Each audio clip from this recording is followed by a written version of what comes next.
Hello everyone, कैसे हैं आप लोग। आज की इस वीडियो में मैं डिस्कस करने जा रहा हूं यूपीएल लिमिटेड के शेयर को। आज की इस वीडियो में हम जानेंगे कि क्या इस स्टॉक के लिए नेक्स्ट सपोर्ट एंड रेजिस्टेंस रहने वाले हैं। क्या इस समय यूपीएल लिमिटेड के शेयर को बाय करना ठीक रहेगा या नहीं रहेगा।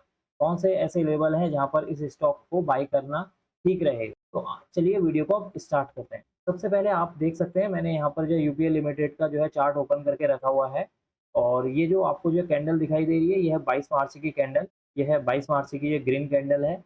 और इसका जो ओपनिंग प्राइस है वो है 455 रुपये 60 पैसे। इस स्टॉक ने जो हाई लगाया हुआ है 474 रुपये 35। इस स्टॉक का जो लो है 455 रुपये है। और इस स्टॉक का जो आज का जो क्लोजिंग है वो है 470 रुपये।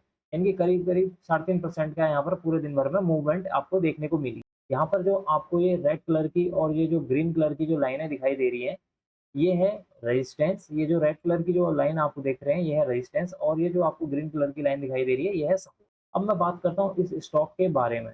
कई दिनों से मेरे पास कई सारे लोग जो है कॉल करके और मैसेज करके पूछ रहे हैं कि क्या इस स्टॉक को इस समय जो है बाय करना ठीक रहेगा, या कौन से ऐसे लेवल है जहाँ पर ये स्टॉक्स बाय करना ठीक रहेगा।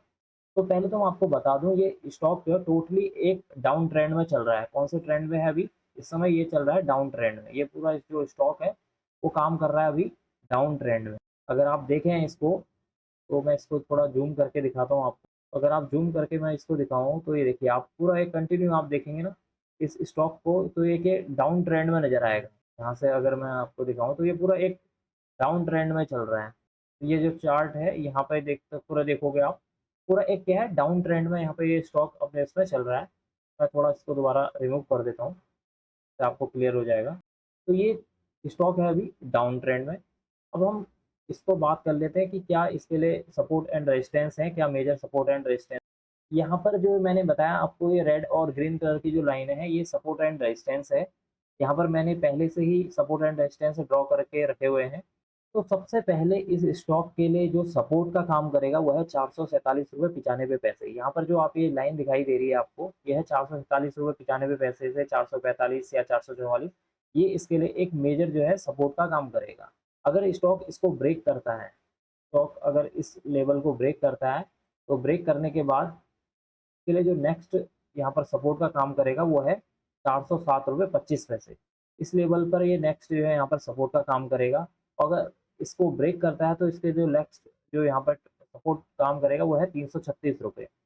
दोस्तों, जो मैं आपको ये सपोर्ट एंड रेजिस्टेंस लेवल बताता हूँ, ये एक स्विंग ट्रेडिंग के हिसाब से है और एक लॉन्ग टर्म के हिसाब से है। ये इंट्राडे के लेवल नहीं है। हो सकता है मंडे के दिन, अगर मंडे को तो छुट्टी है, अगर ट्यूसडे के दिन अगर स्टॉक अपने इस हाई को ब्रेक करता है, इस हाई को अगर ब्रेक करेगा, इस हाई को ब्रेक करने के बाद इसके लिए जो नेक्स्ट यहाँ पर रेजिस्टेंस का काम करेगा वो है 489.20। 489.20 इसके लिए जो है नेक्स्ट यहाँ पर रेजिस्टेंस का काम करेगा। अगर स्टॉक का जो प्राइस है इसको ब्रेक करता है तो इसके लिए जो नेक्स्ट यहाँ पर रेजिस्टेंस है वो है 526.50। और अगर स्टॉक जो है 526 को ब्रेक करने के बाद यहाँ पर कोई पॉजिटिव जो है बुलिश कैंडल बनती है, तो इसके बाद जो इसके नेक्स्ट जो टारगेट या रेजिस्टेंस है वो है 577.35। और अगर इसको जो है ये ब्रेक करता है तो इसके बाद जो नेक्स्ट यहाँ पर रेजिस्टेंस निकल कर आ रहा है वो है 615 रुपये 30 पैसे। जब स्टॉक का प्राइस 615.30 को जो है ब्रेक करके यहाँ पर कोई पॉजिटिव बुलिश कैंडल बनाएगा, तब इस स्टॉक का जो ट्रेंड है वो चेंज हो सकता है। यहाँ पर जो स्टॉक का जो ट्रेंड होगा वो चेंज हो जाएगा। और ये एक ऐसा लेवल है जहाँ पर सबसे ज़्यादा पॉसिबिलिटी है कि स्टॉक का जो है ट्रेंड चेंज हो चुका है और यहाँ से तेज मूवमेंट आने की संभावना है, पॉसिबिलिटी है। लेकिन शेयर मार्केट में कोई भी चीज़ जो है 100% श्योर नहीं होती है। ये डिपेंड करेगा ये यहाँ से लेके यहाँ तक पहुँचने में कितने दिन लगाता है। और जब ये यहाँ पर ब्रेक करता है 615.30 को, अगर वो ब्रेक करके यहाँ पर पॉजिटिव कैंडल बनाता है, तो ये भी देखना जरूरी है कि उस टाइम पर मार्केट का सेंटीमेंट कैसा है। तो ये एक ऐसा लेवल है 615.30 से लेके 646.95। अगर स्टॉक का प्राइस इस लेवल को ब्रेक करता है, ब्रेक करने के बाद यहाँ पर सस्टेन होता है, तो इसका मतलब है कि स्टॉक का जो ट्रेंड है वो अब डाउन ट्रेंड से बुलिश मोड में चले जा चुका है स्टॉक का प्राइस। यानी कि स्टॉक क्या है, डाउन ट्रेंड से अब पॉजिटिव वे में जा रहा है। तो ये एक ऐसा लेवल है जहाँ पर बाई करने की सोच सकते हैं। इस लेवल पर हम जो है बाई करने की यहाँ पर सोच सकते हैं। लेकिन 100% शेयर मार्केट में कोई भी गारंटी नहीं दे सकता। दूसरा, जैसा कि मैंने आपको बताया कि ये जो स्टॉक है वो है डाउन ट्रेंड में। और अगर आप देखें इसको, थोड़ा-सा मैं इसको एक बार ज़ूम करके दिखाता हूँ। ये देखेंगे ना, ये स्टॉक काफ़ी दिनों से एक रेंज में ही फँसा हुआ है।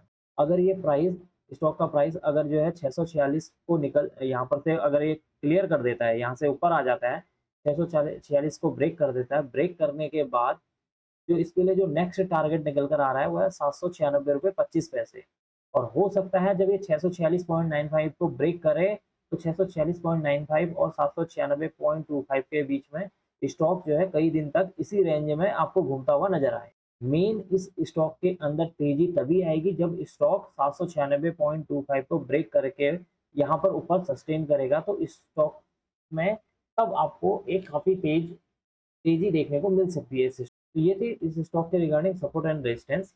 अभी हम डिस्कस करते हैं और चीज़ें इस स्टॉक के बारे में। जैसे कई सारे लोग क्या करते हैं कि जैसे मेरे पास कॉल आई कि स्टॉक काफ़ी ज़्यादा गिर चुका है, ₹447 पे आ गया है और 470 पे आ गया है। कुछ लोगों ने जो है 500 पे यहाँ पर करीब 577 पे जो है लिया था इस स्टॉक को।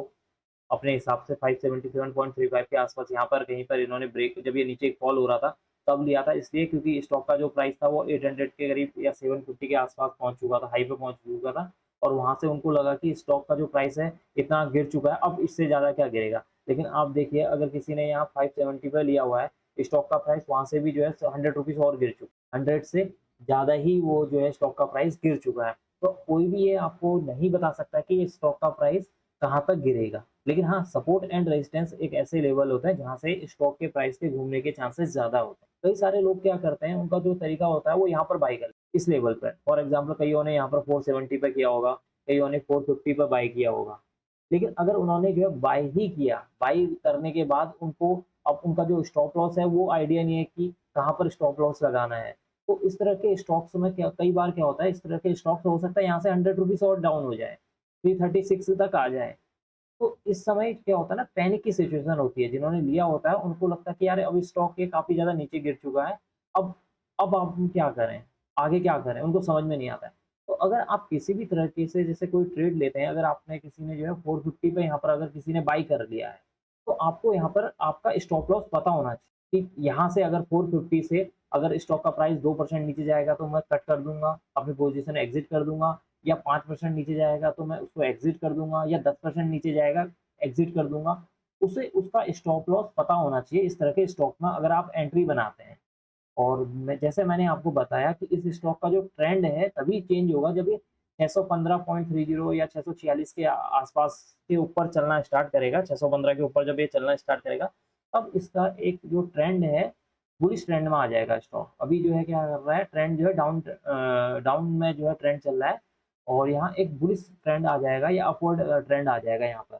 तो जब ये स्टॉक यहाँ पर से चलना स्टार्ट करेगा, चाहे वो ऐसे करके रुक-रुक के चले या सीधे तेज से जो है करे, तो जब ये 615.30 को ब्रेक करने के बाद यहाँ सस्टेन करेगा और एक बुलिश कैंडल बनाएगा, तब ये जो ज़ोन है, ये जो ज़ोन है सबसे ज़्यादा जो है बाई करने का सबसे बेस्ट तरीका होगा। लेकिन वहाँ पर भी आपको अपना स्टॉप लॉस पता होना चाहिए कि अगर स्टॉक यहाँ से अगर जो है स्टॉक अपना जो है 615.30 या 646 के आसपास से अगर डाउन जाता है, तो मेरा क्या स्टॉप लॉस रहेगा। और हर पर्सन का शेयर मार्केट में अलग-अलग स्टॉप लॉस रहते हैं, अलग-अलग एनालिसिस होती है।